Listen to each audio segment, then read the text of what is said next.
Desequilibrios nutricionales. El aprender a comer de una manera sana y equilibrada debería ser una asignatura escolar desde que el niño empieza a ir al colegio.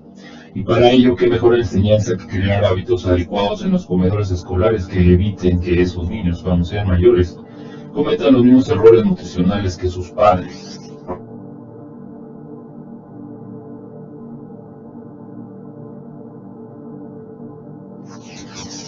Esta idea parece ser en principio la que existe en muchos colegios actualmente, incluso muchos de ellos se asesoran con expertos en nutrición para preparar los menús escolares. Por tanto, parecería que todo va bien, sin embargo la realidad es completamente diferente.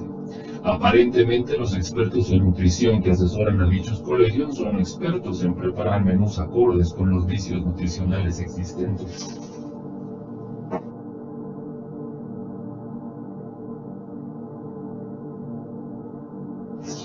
He tomado la molestia de analizar con ayuda del programa de ordenador que he confeccionado, que tiene en cuenta 54 nutrientes distintos de más de 500 alimentos, los menús de varios colegios, tanto públicos como privados de Madrid. Aunque muy limitada la amplitud del muestreo, parece bastante representativo de la situación nacional. Esto es en España, se imaginan aquí en México, donde la cultura del gansito es primordial para la nutrición de todo mexicano. Aunque muy limitada la amplitud del muestreo, parece bastante representativo de la situación nacional. Los resultados son sorprendentes, como veremos. Analizaremos primero los nutrientes no calóricos, es decir, aquellos que no producen calorías, las vitaminas y los minerales.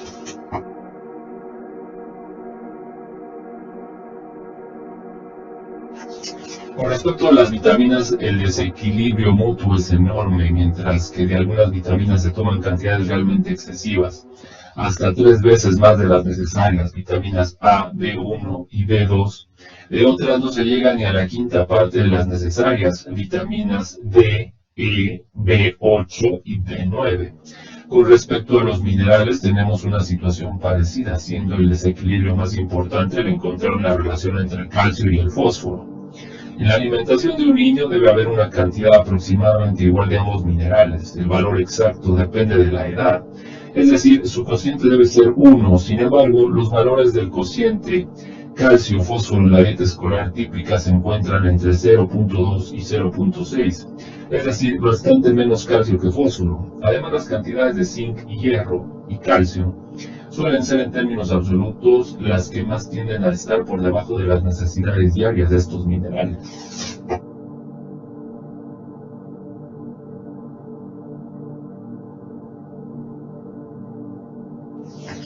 Veamos ahora los nutrientes calóricos, es decir, las grasas, las proteínas y los hidratos de carbono o glúcidos o azúcares. En su análisis hay que tener en cuenta dos aspectos. El primero, lo que podríamos denominar la calidad del nutriente, y el segundo, su aportación calórica con respecto a los otros. El aspecto de calidad significa que no todas las proteínas, grasas y azúcares tienen el mismo valor nutritivo, independientemente de las calorías que proporcionen para el cuerpo humano.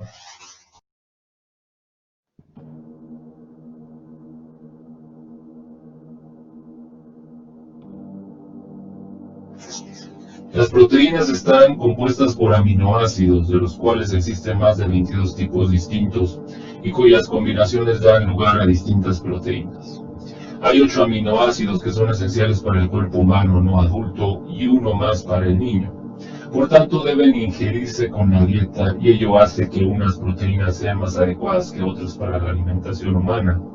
Existen también unos requerimientos diarios de cada aminoácido que deben ser satisfechos en las proporciones adecuadas.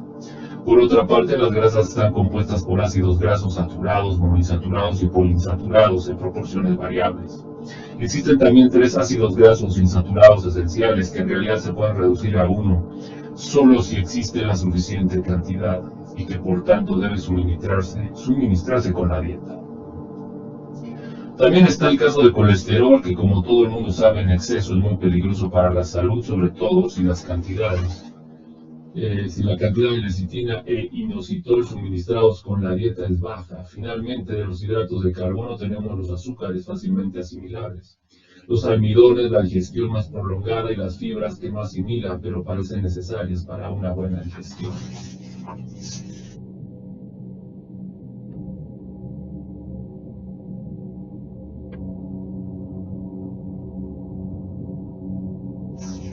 En la dieta escolar típica las proteínas suelen ser de alta calidad, de muy alta calidad. Por lo general hay entre 5 y 6 veces más aminoácidos esenciales de los necesarios y 5 veces más proteínas totales de las necesarias, lo que teniendo en cuenta su alta calidad representa hasta 8 veces más de las necesarias.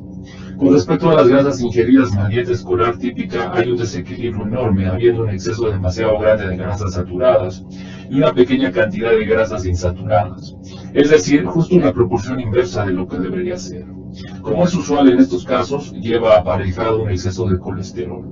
La cantidad de lecitina e inositol suministrados con la dieta son muy bajos, con lo cual la situación se agrava. En cantidad absoluta suelen estar bastante bien. El problema es que son de mala calidad.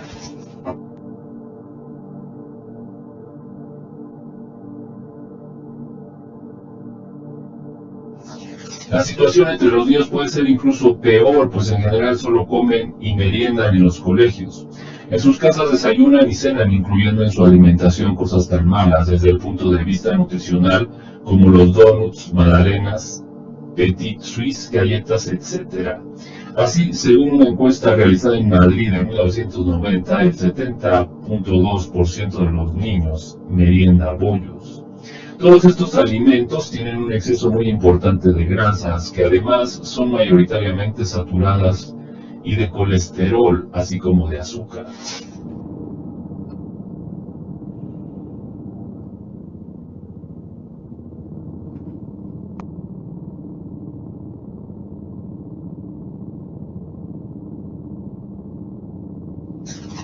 Vegetarianismo y medicina ortodoxa. Habría que dividir en dos grupos a los médicos y científicos al tratar su relación con el vegetarianismo.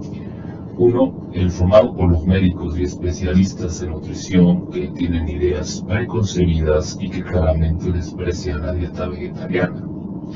El otro formado por los científicos que se dedican a la investigación en nutrición y que en general son más objetivos y abiertos.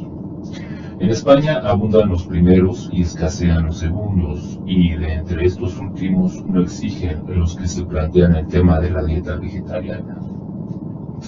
En otros países, principalmente Estados Unidos y Gran Bretaña, varios grupos de científicos han comparado la nutrición de los vegetarianos y de los no vegetarianos, estudiando a grandes grupos de individuos.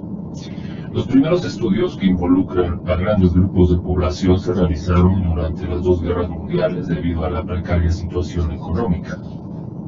Durante la Primera Guerra Mundial, los ingleses bloquearon el Mar del Norte para aislar a Alemania. Dinamarca también fue afectada por dicho bloqueo y quedó sin las importaciones masivas de granos usados para la alimentación del ganado. Como consecuencia de la crisis alimenticia que se produjo, el gobierno danés encargó al Dr. M. Hindhead buscar una solución al problema. Hindhead llegó a la conclusión de que era absurdo que los cerdos y vacas tuvieran una alimentación fabulosa, mientras que los niños y adultos se morían de hambre, por lo que organizó la política alimentaria danesa al revés. Dejó de potenciar la alimentación del ganado y la dieta danesa pasó a basarse en patatas, cereales, muchas verduras y un poco de mantequilla. El pan fue enriquecido con salvado de trigo y cebada, considerados entonces como alimentos para los cerdos. Así, excepto los ricos, la gran mayoría de los daneses se hicieron lacto-vegetarianos forzosos. El Dr. Hindhead comentó: era un experimento a gran escala de dieta con bajo contenido de proteínas llevado a cabo por 3 millones de personas. Cuando se estudiaron las cifras de mortalidad durante la época de mayores restricciones, es decir, durante la época más vegetariana, se encontró que la cifra de mortalidad por enfermedad había disminuido un 34% en comparación con los 18 años anteriores. El Dr. Hindhead escribía como conclusión de su experimento: parece por tanto que la principal causa de mortalidad estriba en la comida y en la bebida. Estoy convencido de que la sobrealimentación, fruto del consumo de carnes, es una de las causas más frecuentes de enfermedad. Estudios similares se realizaron en Noruega, Inglaterra y Suiza durante la Segunda Guerra Mundial, periodo de 1940 a 1945, y se obtuvieron los mismos resultados. En Inglaterra se estudió más cuidadosamente el caso de los niños, y se llegó a la conclusión de que la anemia y la mortalidad infantil habían sido las más bajas de la historia durante esa época, y que el crecimiento y la salud dental infantil habían sido los más altos. Por supuesto, en todos los países, en cuanto terminaron ambas guerras mundiales, se olvidaron las enseñanzas dietéticas de la privación de carne y productos refinados.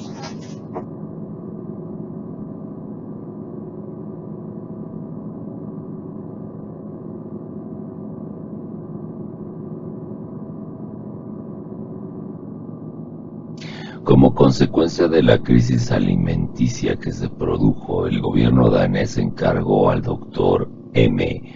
Hindhead buscar una solución al problema.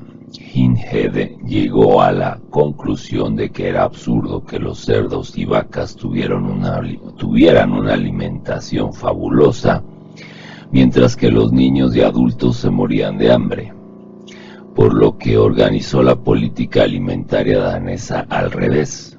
Dejó de potenciar la alimentación del ganado y la dieta danesa pasó a basarse en patatas, cereales, muchas verduras y un poco de mantequilla. El pan fue enriquecido con salvado de trigo y cebada, considerados entonces como alimentos para los cerdos. Así, excepto los ricos, la gran mayoría de los daneses se hicieron lacto-vegetarianos forzosos. El Dr. Hindhead comentó: era un experimento a gran escala de dieta con bajo contenido de proteínas llevado a cabo por 3 millones de personas. Cuando se estudiaron las cifras de mortalidad durante la época de mayores restricciones, es decir, durante la época más vegetariana, se encontró que la cifra de mortalidad por enfermedad había disminuido un 34% en comparación con los 18 años anteriores. El Dr. Hindhead escribía como conclusión de su experimento: parece, por tanto, que la principal causa de mortalidad estriba en la comida y en la bebida. Estoy convencido de que la sobrealimentación, fruto del consumo de carnes, es una de las causas más frecuentes de enfermedad.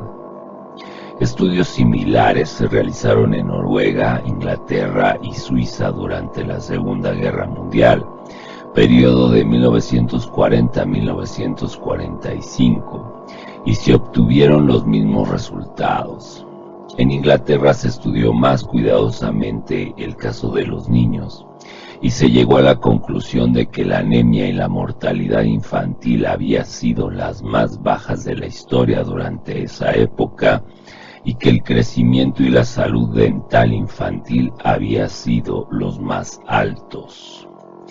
Por supuesto, en todos los países, en cuanto terminaron ambas guerras mundiales, se olvidaron las enseñanzas dietéticas de la privación de carne y productos refinados.